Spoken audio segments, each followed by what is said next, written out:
Terima kasih atas kesempatan.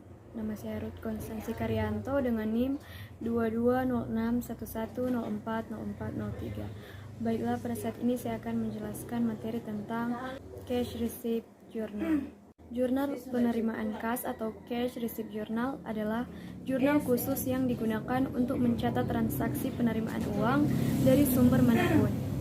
Bisa dikatakan inilah jurnal yang dipakai mencatat semua uang yang masuk ke dalam bisnis. Biasanya sebuah bisnis mempunyai beberapa sumber penerimaan uang. Sumber kas yang paling umum dan familiar mungkin berasal dari penjualan. Akan tetapi, bisnis masih mungkin memiliki penerimaan kas di luar dari hasil penjualan. Berikut ini sumber-sumber kas yang mungkin diterima bisnis. Yang pertama, ada modal yang ditanamkan oleh pemilik. Yang kedua, penjualan aset bisnis. Yang ketiga, penerimaan bunga, dividen, sewa, dan lain-lain. Yang keempat, pinjaman dari bank individu atau sumber pinjaman lainnya. Dan yang keenam, koleksi dari abang pelanggan. Yang ketujuh, koleksi dari investasi jangka panjang. Yang kedelapan, pinjaman modal dari bank atau perorangan. Jadi, terlepas dari sumbernya, seluruh uang atau kas yang diterima oleh bisnis dicatat dalam jurnal penerimaan kas. Tidak heran bila format jurnal penerimaan kas melibatkan banyak kolom sebab memang uang yang diterima bisnis umumnya berasal dari berbagai sumber. Lalu bagaimana dengan pengeluaran perusahaan? Seperti uang masuk, arus kas keluar juga dicatat dalam jurnal khusus yang disebut jurnal pengeluaran kas. Baik jurnal penerimaan maupun pengeluaran kas berperan signifikan sebagai rujukan dalam pengambilan keputusan. Cara mencatat Cash Receipt Journal. Karena jurnal penerimaan kas digunakan untuk mencatat transaksi yang memengaruhi penambahan saldo perusahaan, kolom debit pada jurnal terdiri dari akun kas dan akun potongan penjualan. Sementara itu, di sisi kredit kamu bisa mencatat akun-akun yang menjadi sumber pemasukan atau penerimaan uang. Contohnya, kolom piutang dagang serta penjualan. Bagaimana bila kamu ada penerimaan kas di luar piutang dagang dan penjualan? Nah, dengan kasus demikian, kamu bisa mencatatnya di kolom serba-serbi. Agar lebih memahami caranya, di bawah ini beberapa hal penting yang perlu diingat terkait pencatatan kas masuk. Saat perusahaan menjual produk atau jasa secara tunai, maka jumlah kas di sisi debit akan bertambah. Pada saat bersamaan, kamu juga perlu menambahkan jumlah penjualan di sisi kredit. Ketika ada pelunasan piutang, jumlah kas di sisi debit pun bertambah. Jangan lupa, kita perlu mengurangi jumlah piutang pada sisi kredit. Setiap potongan penjualan dicatat dengan mendebit akun kas serta akun potongan penjualan.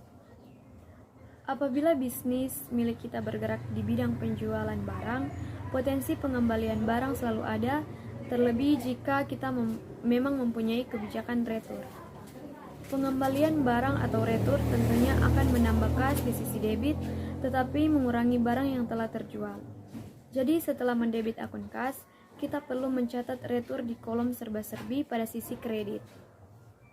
Terima kasih.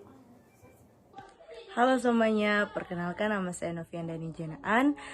Baik, di sini saya akan menjelaskan atau memaparkan tentang jurnal penerimaan kas dan bagaimana cara memposting jurnal penerimaan kas ke buku besar yang relevan. Oke, baik. Di sini saya akan menjelaskan beberapa masing-masing kolom yang ada di jurnal penerimaan kas. Oke. Baik, yang pertama kolom tanggal atau date.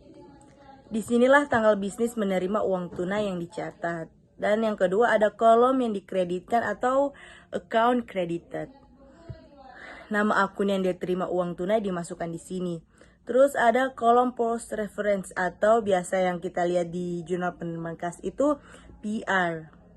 Dia disinilah nomor akun buku besar ditulis saat entry diposting. Ada pula kolom kas, jumlah uang tunai yang telah diterima dicatat pada kolom ini. Ada pula kolom diskon, jumlah diskon tunai dicatat di sini ketika uang tunai diterima. Adapun kolom penjualan. Barang dagangan yang dijual secara tunai dicatat di sini. Ada kolom piutang usaha. Kolom ini adalah tempat mencatat kas saat diterima dari pelanggan. Terus yang terakhir kolom akun bermacam-macam. Kredit ke akun dicatat dalam kolom ini jika mereka tidak termasuk dalam kolom khusus lainnya. Oke, baik. Kita lanjut ke materi selanjutnya, yaitu bagaimana cara memposting jurnal kas ke buku besar yang relevan. Oke, baik. Ini adalah cara memposting ke jurnal penerimaan kas. Pertama, Anda akan memposting total kolom kas ke buku besar di akun kas sebagai debit. Selanjutnya, Anda akan mengambil total kolom penjualan dan mempostingnya ke buku besar di akun kas sebagai debit. Pembayaran yang diterima dari pelanggan tercantum pada kolom piutang. Pembayaran ini juga dicatat dalam buku besar pembantu untuk piutang di akun pelanggan individu. Anda akan memposting total untuk kolom piutang ke buku besar di akun piutang sebagai kredit.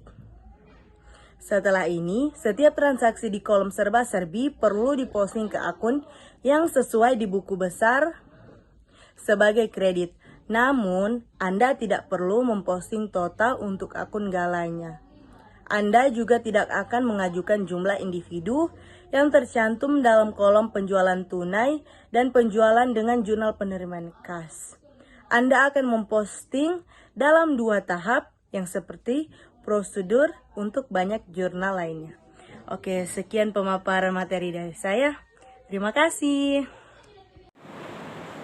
Perkenalkan, nama saya Jessica Ivoni Sakul dengan NIM 220611040424. Pada saat ini saya akan melanjutkan materi tentang jurnal penjualan. Jurnal penjualan adalah jurnal akuntansi yang digunakan sebagai alat untuk mencatat kegiatan transaksi penjualan. Transaksi penjualan ini akan dicatat di dalam berbagai akun dengan menggunakan aturan debit dan aturan kredit. Umumnya terdapat 4 jenis jurnal penjualan, yaitu jurnal penjualan tunai, jurnal penjualan kredit, jurnal penjualan diskon, dan jurnal retur atau potongan penjualan. Berikut ini saya akan menjelaskan tentang jurnal penjualan tunai. Dengan contoh, yaitu sebuah perusahaan yang bernama PT Go Berkah menjual barangnya dengan harga 2.800.000 pada tanggal 1 Mei 2018. Nah, transaksi penjualan ini dicatat dengan mendebit kas sebesar 2.800.000 dan mengkredit penjualan sebesar 2.800.000. Dalam sistem persediaan perpetual, harga pokok penjualan dan juga pengurangan jumlah persediaan harus sama-sama dicatat. Dengan cara tersebut, maka akun persediaan akan menampilkan jumlah sisa persediaan yang masih belum terjual.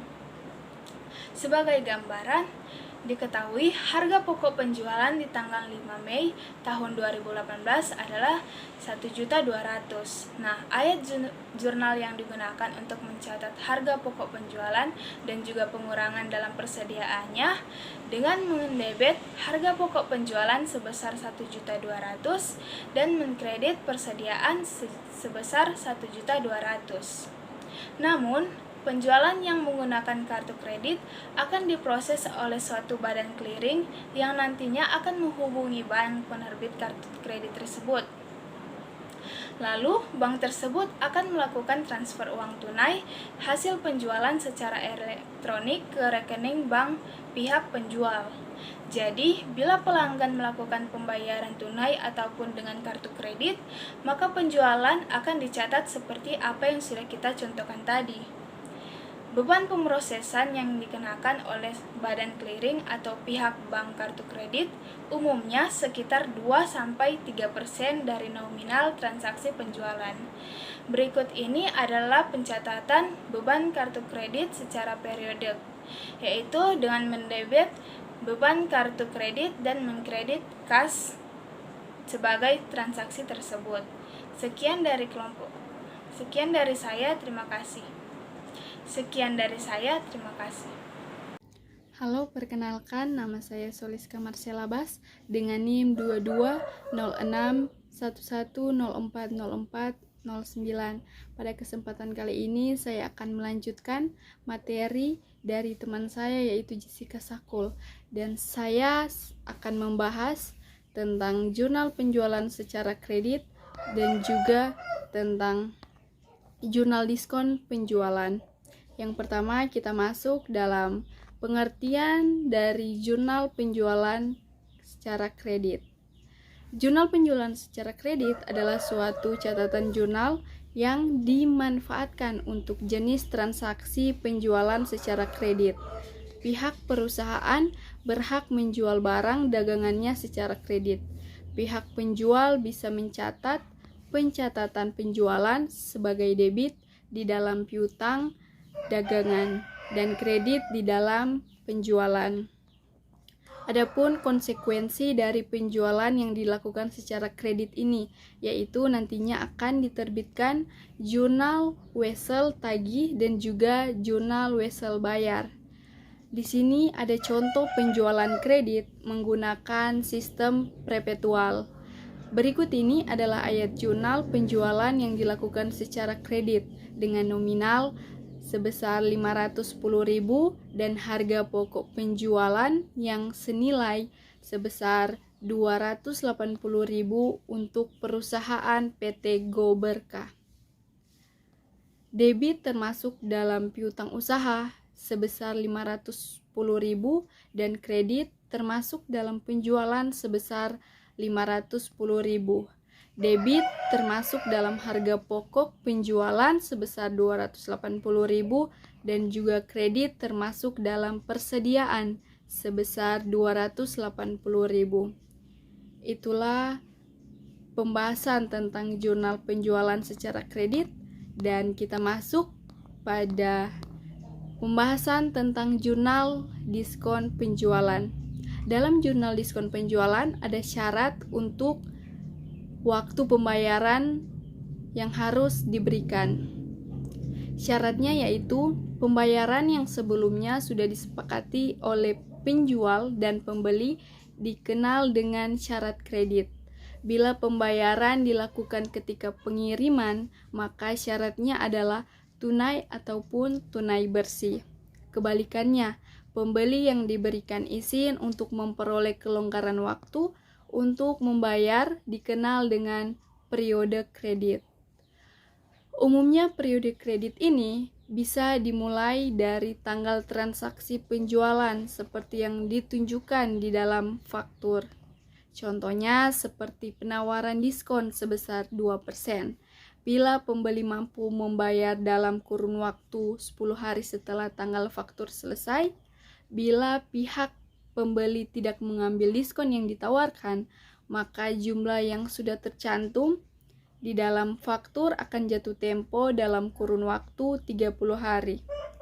Syarat tersebut umumnya akan dicatat dengan 2/10 dan juga N/30 dan dibakar dengan diskon sebesar 2%. Bila dibayar dalam kurun waktu 10 hari dengan jumlah bersih jatuh tempo selama 30 hari.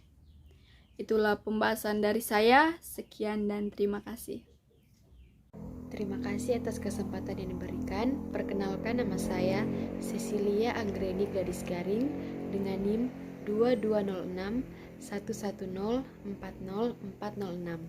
Pada kesempatan kali ini, saya akan melanjutkan materi dari rekan saya Soliska, dan pada saat ini saya akan membahas materi tentang jurnal retur dan potongan penjualan. Pihak pembeli berhak mengembalikan barang kepada penjualan yang mana dari sisi penjual hal ini dianggap sebagai retur penjualan. Pengembalian barang harus dilakukan dengan alasan yang sudah disetujui oleh penjual, seperti barang rusak, cacat, atau alasan lainnya. Dalam hal ini, pihak penjual bisa mengurangi harga barang yang dikenal dengan pemberian potongan penjualan. Bila retur atau potongan penjualan tersebut terjadi dalam penjualan kredit, maka penjual umumnya akan menerbitkan memo kredit atau memorandum kredit untuk pihak pembeli. Memo tersebut akan menunjukkan jumlah dan juga alasan kredit penjual pada piutang usaha, yang mana pada piutang usaha ini jika dikreditkan akan berkurang jumlahnya. Dan sebagai penutup, kegiatan pembelian dan penjualan adalah kegiatan utama yang pada perusahaan jasa, dagang, dan manufaktur. Ketiganya harus menjual barang, jasa, serta hasil produksinya kepada pihak konsumen. Sehingga perusahaan harus melakukan kegiatan pencatatan, proses pembelian, dan juga penjualan secara baik dan benar. Baik, itulah yang bisa saya sampaikan pada kesempatan kali ini. Disampaikan, terima kasih.